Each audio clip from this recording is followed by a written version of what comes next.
Okay.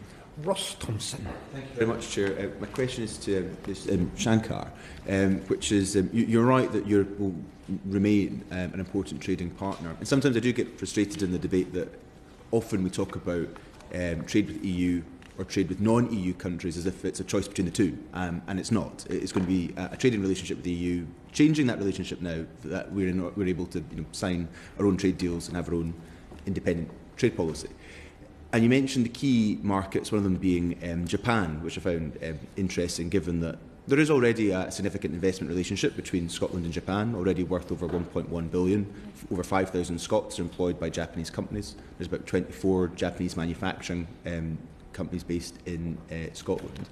So do you see there's an opportunity with what Prime Minister Abe has been saying round about TPP, the Trans-Pacific Partnership, that maybe rather than having or working on a bilateral deal with Japan, that there's the opportunity to maybe fill the void that the US has left, and actually one of the, I would say, quick wins potentially post-Brexit is establishing that relationship with the TPP?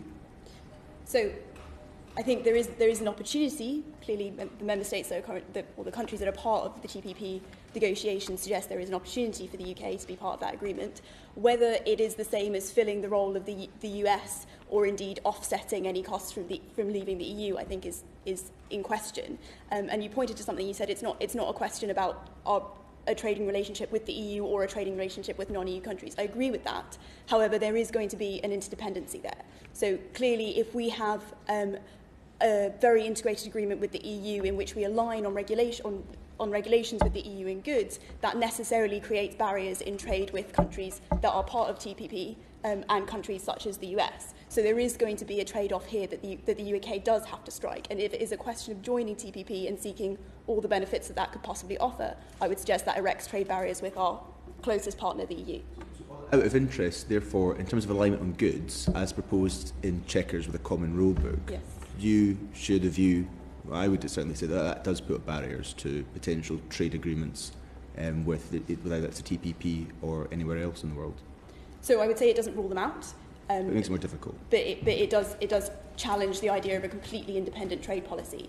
That said, clearly it is, for the UK, it's not going to be possible to align with all the different international markets that there are. Mm-hmm. And if it is a question of aligning on goods regulations in order to get frictionless access to our biggest market and our most important goods market, the EU, then that might be a cost that the UK should consider bearing in order to maintain the supply chains and maintain the frictionless access that we do have.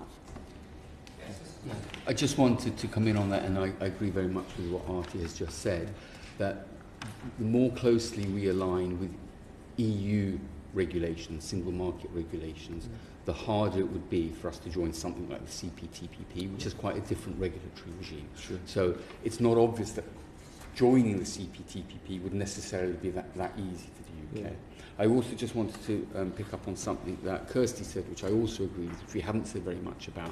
In terms of future opportunities, let's not forget, as I said earlier, that we also need to minimise existing losses. And part of that means that we really should be prioritising some of the existing free trade agreements that we are party to as a member of the EU, but we will no longer be party to once we leave the EU.